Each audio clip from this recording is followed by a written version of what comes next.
사람들이 살다 보면 돌이킬 수 없는 일들이 수없이 많습니다.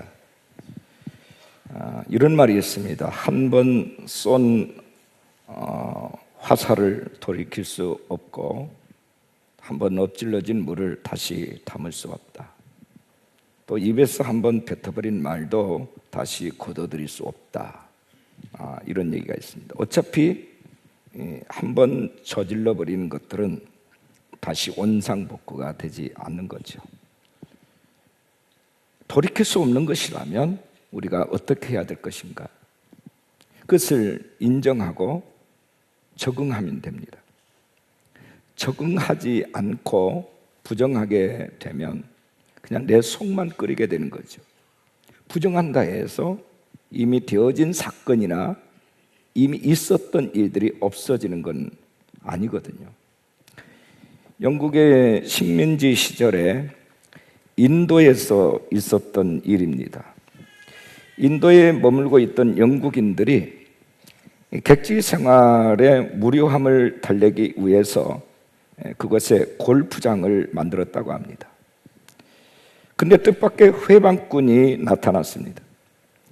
골프장 주변의 원숭이들이 필드에 떨어진 공을 잡아서는 엉뚱한 곳에 던져버리기가 일쑤였습니다. 사람들은 원숭이들의 침입을 막기 위해서 아주 담장을 높였지만 효과가 거의 없었습니다. 원숭이들의 장난에서 벗어날 수 없었던 그들은 결국은 고민하다가 새로운 규칙을 만들었다고 합니다. 그 규칙은 바로 원숭이가 공을 떨어뜨린 곳에서 다시 시작하자 하는 것이었습니다. 어디가 놔뒀느니 거기서 하면 된다.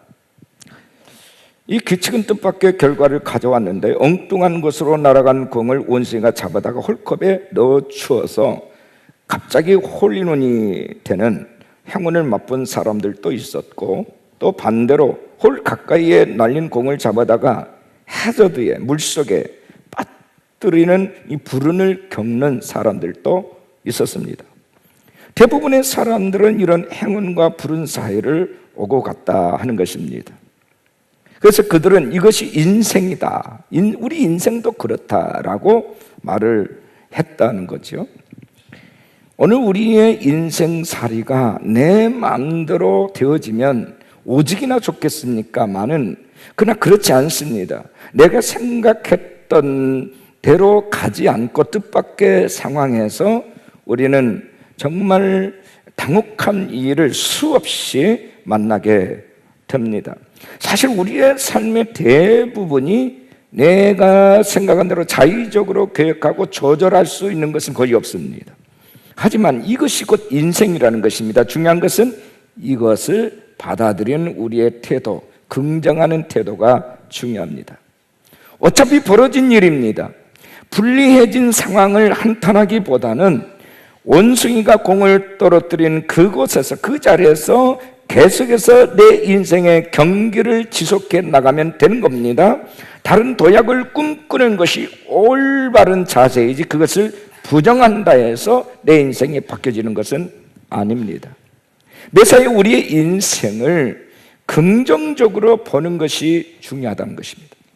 긍정에는 긍정의 효과가 있고 부정에는 부정의 효과가 있습니다. 이것은 진리입니다. 일본에서 가장 최고로 오래 살았던 사람이 이즈미상이라고, 이 사람은 무려 123세 237일 살았는데요, 기네스북에 오른 사람입니다. 많은 기자들과 많은 사람들이 이번에 장수에 대해서 파티를 하는 자리가 있었는데요, 직국계 어느 한 기자가 이런 질문을 했어요. 이즈미상, 어떤 타입의 여자를 제일 좋아하십니까? 라고 물었을 때에 그 123세 되는 그 이즈미 씨가 아주 쑥스럽다는 듯이 몸을 비꼬면서 이렇게 말합니다.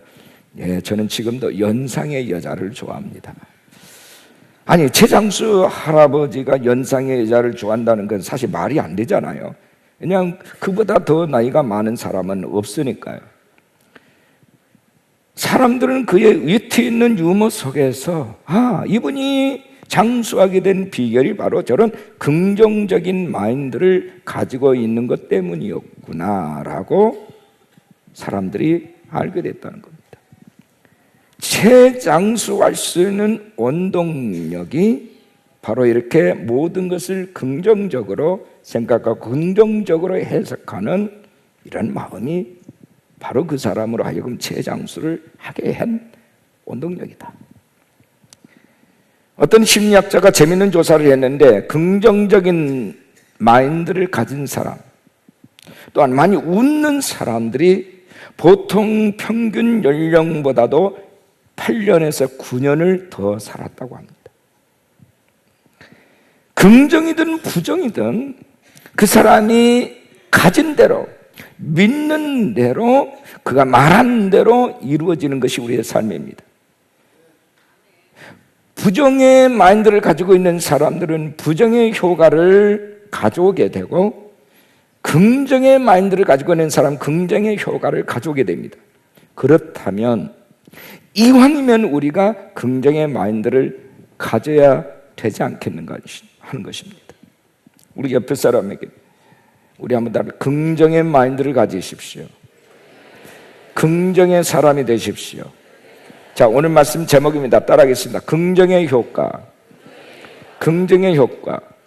오늘 우리 그리스도인들의 긍정의 효과를 유발시키는 삶은 무엇일까? 오늘 성경은 세 가지를 우리에게 가르쳐주고 있습니다. 첫째는 성령으로 기뻐하라 하는 것입니다. 성령으로. 오늘 보면 21절에 보니까 그때에 예수께서 성령으로 기뻐하시며 라고 되어 있습니다. 성령으로 기뻐하셨다. 누가요? 예수님께서. 성령으로 기뻐했다는 것은 그분의 본성 안에 있는 그 본질적인 기쁨이 그 안에 내적으로 그의 DNA 안에 이미 들어 있었다 하는 얘기입니다. 무엇인가 기뻐할 일이 있어서 기쁜 게 아니라 기쁨의 DNA를 가지고 있었다. 행복의 DNA가 그 본성 안에 장착되어 있습니다. 이것이 바로 성령으로 기뻐하시며 라는 의미의 말씀인 것입니다. 성령으로, 성령께서 그 사람의 죄와 형편과 관계없이 성령의 기쁨의 영이신 성령께서 그 안에서 늘 왕성하게 활동함으로 인하여서 기뻐할 수밖에 없었다 하는 뜻입니다. 왜요? 성령은 기쁨의 영이요 긍정의 영이시기 때문인 것입니다. 그래서 우리가 성령의 사람이 되면 자연적으로 아무리 열악한 환경도 불평할 수밖에 없는 조건 속에서도 기뻐할 수밖에 없는 것이다. 왜요? 성령은 기쁨의 영이시니까, 긍정의 영이시니까. 예수님은 성령 안에서 기뻐하셨습니다. 성령의 힘으로 기뻐하셨습니다. 그렇다면 오늘 우리도 성령으로 기뻐할 수 있어야 하겠습니다. 성령은 기쁨의 영이십니다. 고린도후서 8장 1절 2절에 보니까 형제들아, 하나님께서 마게도냐 교회들에게 주신 은혜를 우리가 너에게 알리노니 환난의 많은 시련 가운데서 그들의 넘치는 기쁨과 극심한 가난이 그들의 풍성한 연보를 넘치도록 하게 하였느니라. 마게도냐 성도들은 환난의 많은 시련 속에 있었지만 그러나 그들 안에는 내적에는 넘치는 기쁨이 있었다. 그들은 극심한 가난 속에 있었지만 오히려 더 풍성한 헌금을 넘치도록 하게 됐다. 왜 이것이 가능했을까요? 주의 영이 그들 안에서 늘 평안을 주셨고 행복한 마음을 주셨고 기쁨의 마음을 주셨기 때문에 넘치는 기쁨이 있었고, 또한 그들 안에 부요함의 영으로 함께 하셨기 때문에 그들의 육체는, 그들의 물리적인 환경은 가난했지만 오히려 더 가난한 사람들을 위해서 더 많은 헌금을 드림으로 말미암아 많은 사람들과 더불어 나누는 여유와 그런 평안이 그들에게 넘쳐나게 됐다 하는 것입니다. 마게도냐 교회들은 현실을 초월하는 기쁨이 항상 내재해 있었다는 것. 그 기쁨은 모든 역경을 감당해 나갈 수 있는 힘이 되었습니다. 고통을 겪으면서도 넘치는 기쁨의 삶을 살 수 있었다 하는 것입니다. 예수님 믿은 후 닥치는 시련을 당하면서도 기뻐하고 있었다는 것입니다. 이 기쁨은 외적으로 어떤 환경으로 말미암아 주어지는 것이 아니라 아예 내적으로 그들 안에 DNA 속에 장착이 된 그들 속사람 가운데 말로 다 할 수 없는 행복감이 넘치는 기쁨이 있었다. 영원히 하나님을 만날 때 주어지는 기쁨입니다. 속사람이 하나님의 진리의 말씀을 깨달을 때 맛보는 기쁨인 것입니다. 기도 응답을 체험하게 될 때 얻는 기쁨인 것입니다.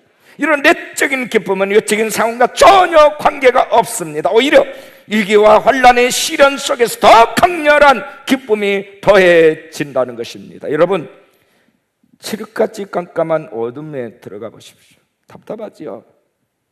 근데 거기에 작은 촛불 하나는요 더 빛의 능력을 발휘합니다. 비록 우리의 인생이 아주 칙칙한 흑암 같은 이런 고난 가운데 있을지라도 하나님의 은혜의 햇살로 말미암아 우리의 심령 안에는 넘치는 기쁨이 가득하게 된다는 것입니다. 믿으시면 아멘 하십시다. 이거는 받는 자밖에 몰라요. 그 기쁨의 영을 받은 자밖에 몰라요. 아프리카 선교사인 데이빗 리빙스턴이 캠브리지 대학에서 강연할 때에 이런 말을 했습니다. 나는 하나님께서 내게 선교사 직분을 맡기셨다는 사실에 대해서 그 기쁨이 그치질 않았습니다. 사람들은 내가 희생했다고 말합니다. 그러나 우리가 하나님께 지고 있는 엄청난 빚을 생각한다면 그것을 어찌 희생이라고 말할 수가 있겠습니까? 우리는 결코 그 빚을 갚을 수 없습니다. 갚지를 못합니다. 그리고 우리가 수고한 것은 장차 나타날 영광과 비교해 볼 때 정말로 아무것도 아닙니다.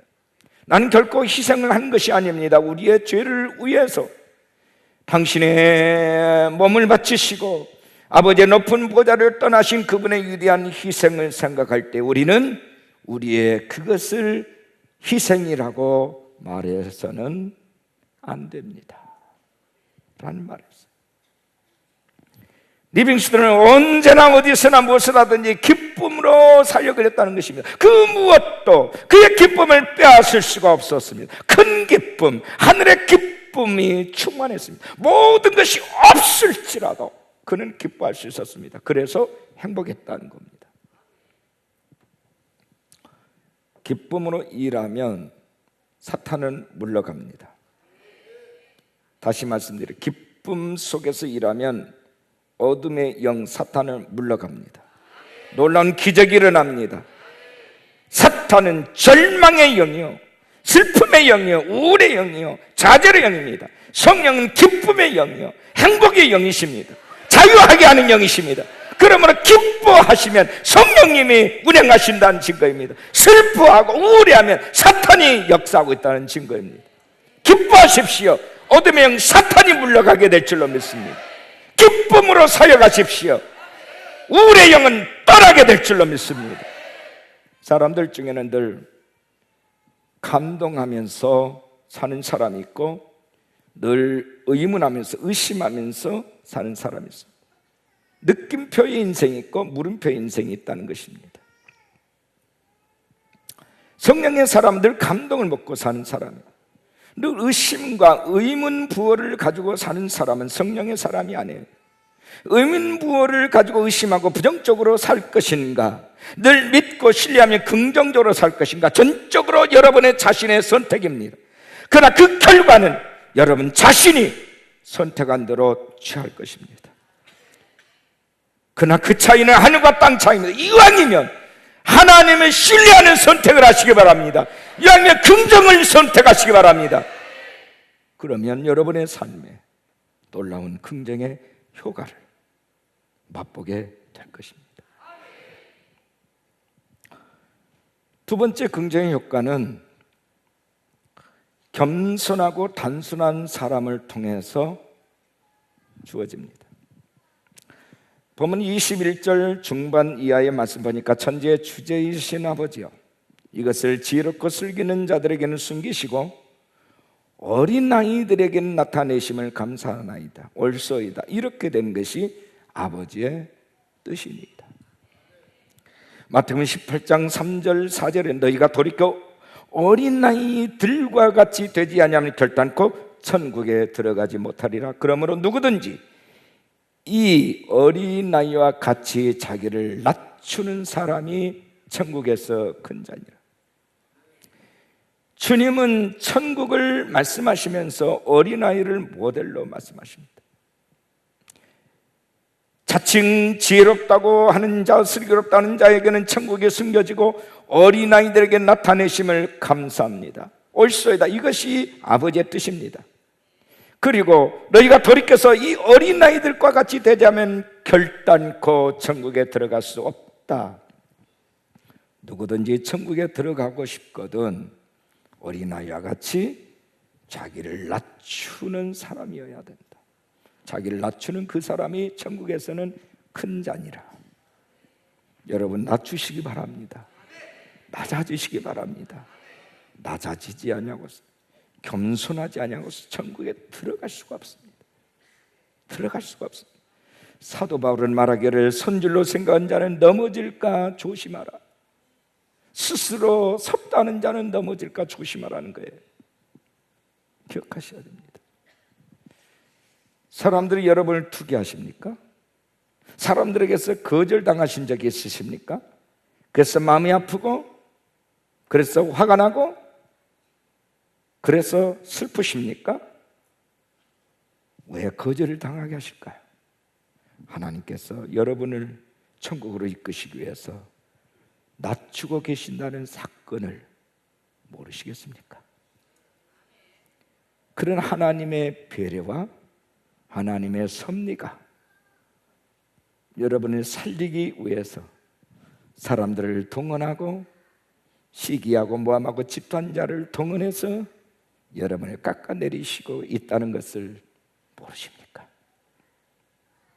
그것은 하나님이 우리를 죽이시려고 한 사건이 아니라 우리를 살리시기 위한 축복이요 선물입니다. 앙드레 지대는 겸손은 천국문을 여는 열쇠이다. 그러나 교만은 지옥문을 여는 열쇠이다 그랬습니다. 겸손은 천국문을 열고 교만은 지옥문을 연다는 것입니다. 어거스틴은 신앙에 있어서 요건의 첫 번째는 겸손이요, 두 번째도 겸손이요, 세 번째도 겸손이다. 겸손은 모든 덕목의 뿌리이며 그리스도인의 최고의 덕목입니다. 몸을 낮추고 주님이 하시도록 주님께 꼭 붙어 있는 게 겸손입니다. 영국의 한 선교사가 중국의 사역을 위해서 중국에 들어갔어요. 근데 사역 중에 엄청난 난관에 부딪혔어요. 그렇게 복음을 전하러 온 사람인데 끊임없이 중국 사람들이 그 선교사를 의심하고 배척을 하는 거예요. 어려서부터 중국에 대한 관심이 많고 선교를 준비하던 그였지만 가진 방법을 동원해도 전혀 열매가 나타나지 아니하고 오히려 심신의 피로감이 쌓이기 시작하고, 그러니까 과연 내가 선교사인가, 내가 선교사의 사명을 받았을까 하는 선교사 사역에 대한 의심까지 생겨나기 시작했어요.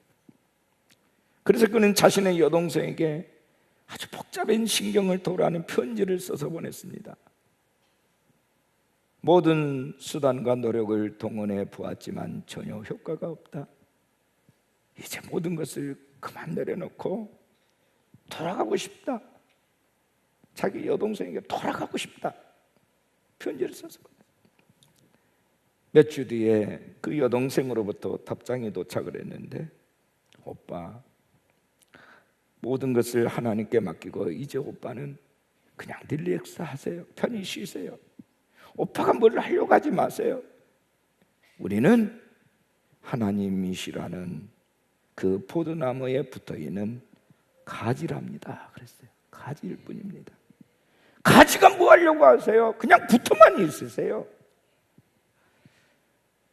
가만히 생각해 보니까 이 선교사는 그동안 자신이 뭔가 좀 하려고 애를 쓰고 노력을 했더라는 거예요. 그래, 가지가 무슨 힘을 쓸 수 있을까? 가지는 열매를 맺는데 필요한 모든 것을 나무로부터 공급을 받는다는 사실을, 가장 근본적인 진리를 그는 그때 깨달았어요. 그래, 온나무이신 하나님, 온나무이신 예수님께 붙어만 있자. 그분으로부터 공급받자. 그리고 그는 그때부터 모든 자신의 힘을 다 뺐어요. 자기 아젠다를 다 내려놨어요. 그리고 온전히 주님께 맡겼어요. 되든지 안 되든지 주님께 영광을 돌리고 주님을 높이고 주님을 찬양을 했어요. 근데 그때부터 놀라운 열매가 나타납니다. 중국의 복음을 전한 최초의 선교사, 그 중국의 근대화에 큰 영향을 미쳤다라고 하는 평가를 받은 훌륭한 선교사, 그가 바로 허드슨 테일러입니다. 지금도 중국의 많은 사람들은 허드슨 테일러라는 그 이름을 모를 사람입니다. 그분 때문에 우리의 영혼이 살았고, 그분 때문에 중국의 근대화가 일어났다. 스스로 내가 뭘 할 수 있을까? 할 수 있다는 사람은 겸손한 사람이 아니고, 하나님은 그를 쓰지 않습니다. 오히려 그를 꺾으십니다. 나무에 붙어 있기만 하면 돼요. 은혜의 흐름에 내 삶을 맡기면 되는 거예요. 겸손하게 모든 것을 주님께 맡기시기 바랍니다. 여러분이 하려고 하면 안 돼요.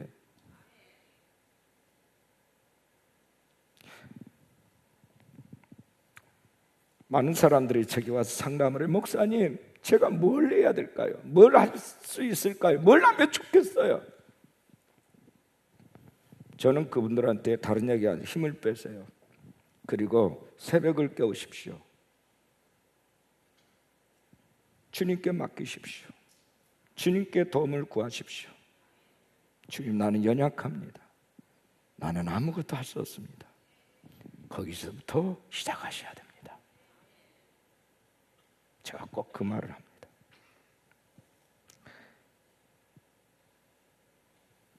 사회학자 라이언홀드 리버라는 박사는 우리 인간의 교만을 5가지로 정리했어요. 첫째는 지적인 교만이 있다. 배운 사람일수록 교만해질 수 있습니다. 모르면 모르기 때문에 겸손해지지만 아는 것이 많을수록 가만히 있기가 어려워요. 특히 학력과 학벌이 사람을 교만하게 만듭니다. 둘째는 신분적 교만이 있어요. 지위나 신분이 높은 권력층일수록 교만할 수 있는 위험성이 높아집니다. 또 경제적으로 부유해질수록 교만해지기 쉽습니다. 직급과 소유가 사람을 교만하게 만듭니다. 도덕적 교만이 있습니다. 윤리적으로 바르게 살고 있는 사람은 그렇지 않은 사람에 대해서 상대적으로 교만해지는 것을 볼 수 있습니다. 또한 영적으로 교만한 사람이 있습니다. 먼저 신앙생활을 했거나 뭔가 영적 체험이 많은 사람일수록 그렇지 않은 사람보다 교만해지기도 합니다. 집단적 교만이 있습니다. 이른바 엘리트 집단의 교만인 것입니다. 내가 어느 그룹에 속했는가, 어느 대학에 나왔는가, 어느 정당에 가입했는가, 어느 교회에 다니는가, 이런 집단의 교만, 담합의 교만을 조심하셔야 됩니다. 공부 많이 하고 높은 지에 있고 많이 가졌고 영적으로 은사를 받았다 해서 다 교만한 게 아닙니다. 바울은 워낙에 가문이 좋고 워낙에 공부를 많이 해서 그를 능가할 사람이었어요. 거기다가 아주 신비한 은사까지 있었어요. 늘 하나님이 주신 계시로 말미암아 성경을 13번씩이나 기록을 했어요. 그런데 하나님께서는 그에게 교만할까 봐 질병을 하나 줬는데, 그냥 질병이 아니고 모든 사람들이 조롱할 수밖에 없는 질병, 학자들은 간질병이었을 것이다 이렇게 추론을 합니다. 아예 사탄의 사자를 붙이셨다고 그는 간증을 합니다. 내가 이것을 고쳐달라고 3번씩이나 기도했지만 하나님은 네가 그것마저 없으면 네가 교만해진다, 오히려 네가 약할 그때에 강해진다. 하나님의 응답이, 다시는 너 고쳐달라는 기도하지 마라. 주님은 그러셨다는 거예요. 하나님은 교만한 사람을 대적하십니다. 어떻게 해서든 우리가 겸손해야 하나님이 겸손한 자를 통해서 영광을 취하실 수 있기 때문에, 우리가 어떤 모습을 어디에서든 교만한 꼴을 하나님은 볼 수가 없어서 우리를 깨뜨리십니다. 물질로 치시고 건강으로 치시고 재앙으로 치십니다. 그래서 멀쩡한 사람이 죽음의 자리에 떨어져서 그때 아주 겸손해지고 하나님 앞에 엎드리게 되고 하나님의 도우심을 구하는 겸손한 사람이 되는 거예요. 기억하십시오. 하나님의 주특기는 우리를 죽여놓고 쓰신다. 아브라함을 죽여놓고 쓰시고, 모세를 죽여놓고 쓰시고, 요셉을 죽여놓고 쓰시고, 다니엘을 죽여놓고 쓰시고, 성경 어디든 다 보십시오. 하나님은 인간을 꺾어놓고 쓰시는 분이에요. 행여 교만할까 봐. 겸손함에 긍정의 효과가 있음을 믿으시기를 축원합니다. 그 다음에 마지막 3번째는 신령한 눈을 뜨라는 것입니다. 보면 22절 23절을 주목하십시오. 아버지 외에는 아들이 누구인지 아는 자가 없고 아들과 또 아들의 손으로 계시를 받는 자 외에는, 계시를 받는 자에는 아버지가 누구인지 아는 자가 없나이다 하시고, 제자들을 돌아보시며 조용히 이르시되 너희가 보는 것을 보는 눈은 복이 있도다. 봐야 될 것을 볼 줄 아는 자가 복 있는 사람이다. 하나님께서 계시적인 마음, 계시적인 눈을 열어주지 않냐고서는 하나님을 아버지라 부를 수가 없어요. 예수님을 나의 주라고 말할 수가 없어요. 여러분 기억하십시오. 하나님이 아버지가 되신 사건에 대해서 의심 없이 받아들여진 사람은 이미 하나님께서 그것을 볼 수 있는 계시적인 눈을 주셨다는 얘기입니다. 예수님이 나의 주라고 믿어지고 고백되어진 사람은 이미 주님의 계시가 임했다는 거예요. 이건 계시적 사건이에요. 가르쳐서 되어지는 게 아니에요. 보게 하셨고 믿게 하셨고 듣게 하신 겁니다. 우리 인생의 행로에 있어서 육의 눈으로 보는 것만을 보고 사는 것은 마치 안개 낀 고속도로를 주행한 것처럼 위험하기 짝이 없습니다. 우리 눈으로는 수십 리 밖에 수백 리 밖을 볼 수가 없어요. 우리 육신의 눈으로는 내일 모레 그 다음날 어떤 일이 일어날지 아무도 모릅니다. 모르기 때문에 희망을 잃고 좌절하고 절망을 하는 것입니다. 열왕기하서 6장을 보면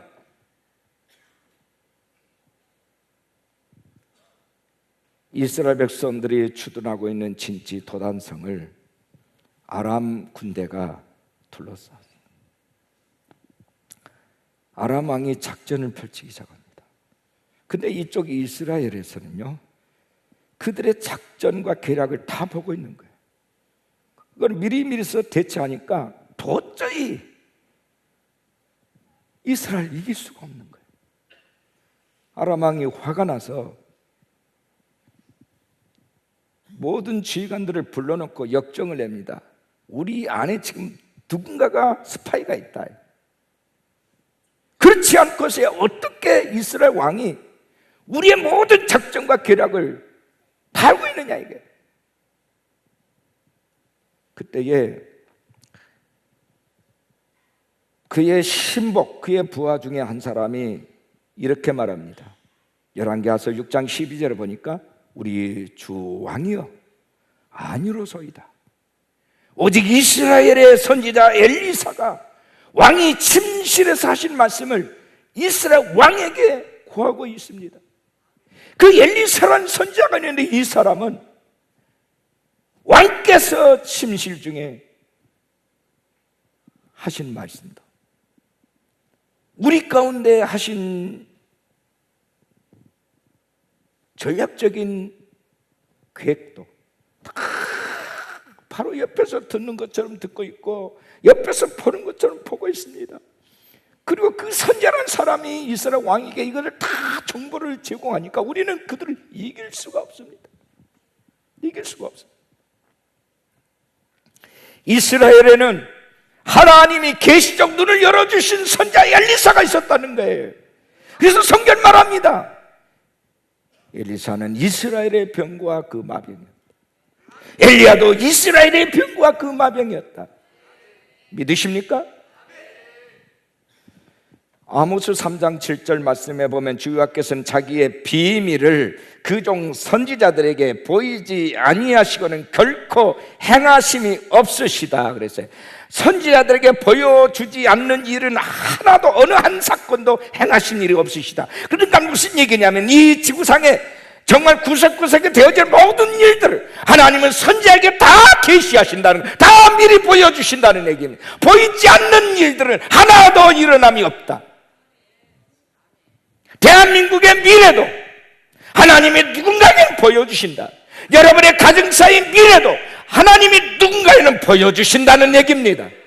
누구에게? 가정의 선지자에게 계시해 주신다. 나라의 선지자에게 계시해 주신다 그 말이에요. 미국도 러시아도 비밀 부대가 있어요. 그들은 어떤 전략을 짜는 부대가 아닙니다. 물리적인 힘을 쓰는 사람들이 아닙니다. 골방에 들어가서 그들이 믿고 있는 귀신들한테 물어보는 거예요. 이른바 무당들, 영매들이라고 합니다. 그래서 미국의 어디에 핵이 있는가 그 좌표를 찍어내는 거예요. 지하 속에 있는 핵 진지를 아무도 모르기 때문에 무당을 통해서 그 좌표를 찍어내는 거예요. 무슨 얘기입니까? 물리적인 전쟁이 아니라 영적 전쟁이라는 뜻이. 근데 여러분 보십시오. 귀신들도 아는데 한 모든 신위에 뛰어나신 여호와께서, 전쟁에 능하신 여호와께서, 전쟁에 이기기도 하시고 지게도 하시는 여호와께서 모르신 사건이 있겠습니까? 그분의 전략은 모든 것에 으뜸이며 그분의 힘은 가장 강력하며 그분이 하신다면 하는 거고 그분이 취하시면 취하는 거고 그분이 닫으시면 열 자가 없고 그분이 여시면 닫는 자가 없는데 두려움이 있으시다고요?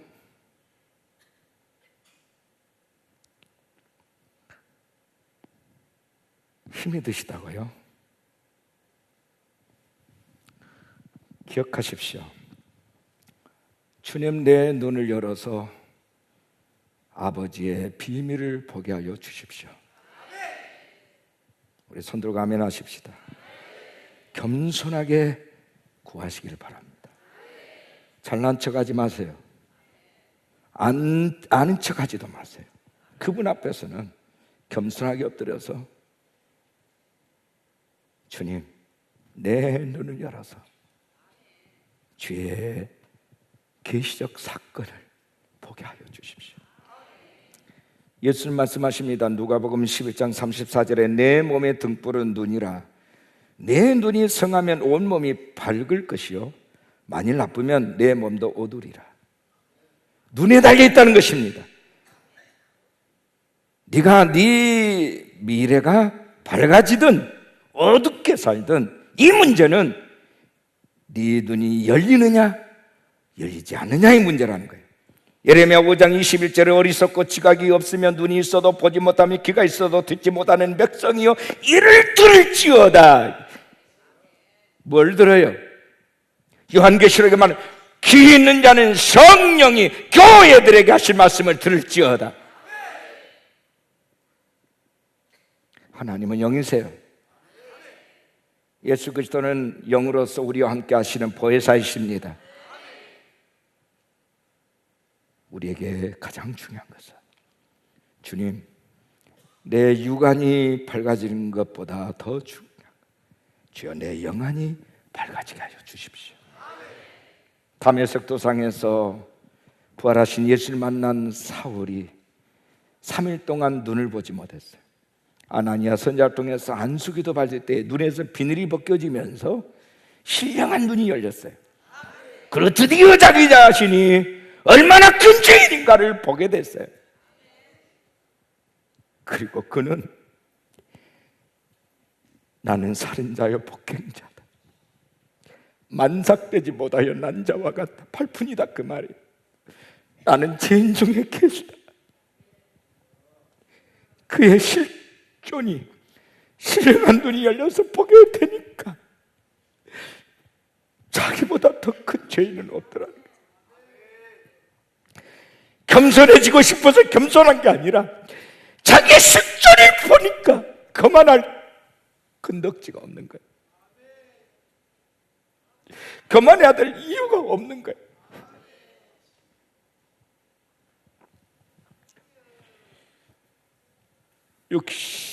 욕심의 눈이 어두운 사람, 질투의 눈이 어두운 사람, 잘못된 경험에 집착한 사람, 바른 시각을 가지고 있지 못한 사람들, 특별히 걱정과 근심에 매이는 사람, 상황을 바르게 보지 못합니다.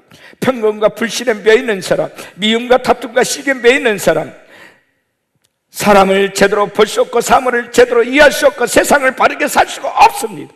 사람은 자신의 심상에 찍힌 영상에 따라서 모든 사물을 보기 때문입니다. 마음에 부정적인 생각으로 가득 찬 사람은 환하게 열린 길을 전혀 볼 수가 없습니다. 이걸 터널 시야라고 말합니다. 터널 증후군이 있어요. 차를 몰고 터널에 들어가 보십시오. 갑자기 깜깜해지면서 시야가 어두워집니다. 마음이 두려워지고 불안해집니다. 잠깐이지만 그 어둠의 터널을 지나가는 것처럼 그의 마음속에 신령한 계시적인 눈이 열리지 않는 사람은 불안해서 살 수 없습니다. 이런저런 세상의 깜깜한 터널 속에 들어갈 때마다 어둠의 영이 누르고 그들에게 불안과 두려움을 주기에 마음의 평안을 가질 수가 없어요. 이걸 터널 증후군이라고 얘기를 해요. 의심의 안경을 쓰고 있고 불신정의 영의 지배를 받고 있기 때문에 밝은 하나님의 나라를 볼 수가 없어요. 눈을 떠도 소경이요, 귀가 있어도 귀머리에 아버지의 말씀이 들리질 않고 아버지의 나라가 보이지를 않아요. 이것이 바로 터널 증후군이에요. 주여 내 눈을 열어서 주의 세계를 보게 해주십시오. 왜 아버지가 나에게 이렇게 하실 수밖에 없는지를 알게 하여 주십시오.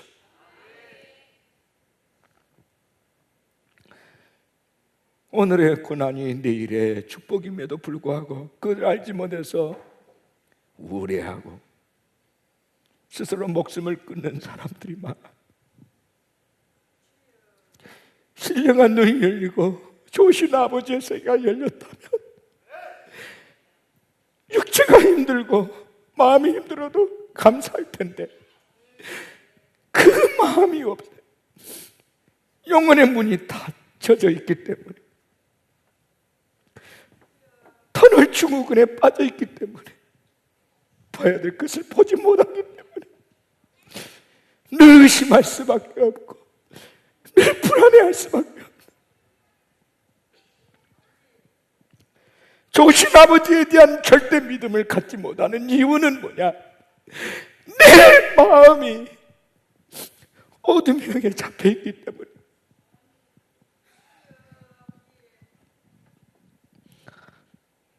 독수리가 더 빨리 더 쉽게 날아가기 위해서 극복해야 될 유일한 장애물은 공기라고 하는 것입니다. 공기가 있다는 거 우리가 바람을 통해서 확인하지 않습니까? 이 공기를 다 없애버리면 어떻게 될까? 이 진공 상태 속에서 날개하면 그 천하의 독수리도 그 땅바닥에 떨어집니다. 이 공기라고 하는 것은 저항이 되는 동시에 비행을 위한 아주 필수 조건이기 때문에 그래요. 마찬가지로 우리 인생의 삶에서도 장애물이 성공의 조건이 되는 것입니다. 바람이 성공의 조건이 되는 거예요. 바람이 없으면, 공기가 없으면, 저항이 없으면 우리는 추락해요.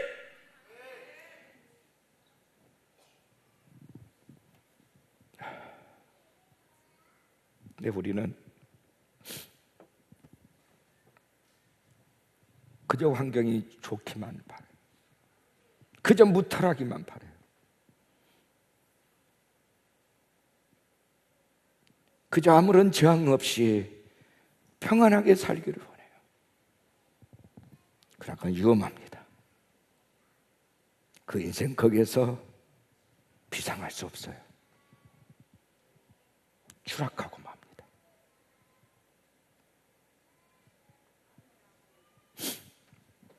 서핑을 즐기는 사람들이 바람이 셀수록, 파고가 높을수록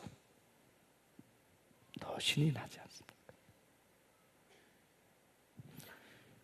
긍정의 효과를 원하십니까? 여러분 마인드가 바뀌면 됩니다. 성령으로 기뻐하십시오. 하나님이 꿰뚫으실 때에 주여 아멘입니다. 아주 어린아이처럼 단순하고 겸손해지십시오. 우리 신령한 눈이 열리기를 축원합니다. 주여 내 눈을 열어서 아버지의 세계의 비밀을 보게 하여 주십시오. 봉사처럼 소경처럼 더듬거리는 인생이 아니라 내 앞길에, 내 가족의 앞길에, 내 사업의 앞길에 분명한 나의 인생의 길이 되시오 질이 되신 예수님께서 성령으로 조명하여 주시어서 내 인생 더 이상 버벅대지 않게 해주십시오. 알고 가게 하여 주시고 보고 가게 하여 주십시오. 겸손하게 주님께 엎드리는 그에게 긍정의 이펙트를 주실 줄로 믿습니다.